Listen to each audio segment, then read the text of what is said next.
ఓయ్ మీసాల పిల్ల,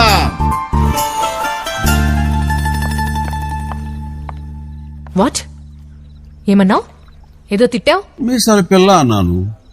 అదేం తిట్టు కాదు. మా ఊళ్ళో కుర్రోళ్ళు పొగరబోతు పిల్లని క్యూట్ గా మీసాల పిల్ల అని పిలుస్తారు.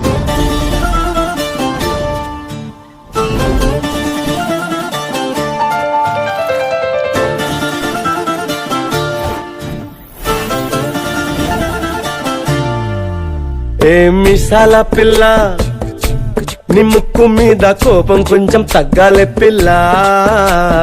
మీసాల పిల్ల, నీ ముక్కు మీద కోపం కొంచెం తగ్గాలే పిల్ల.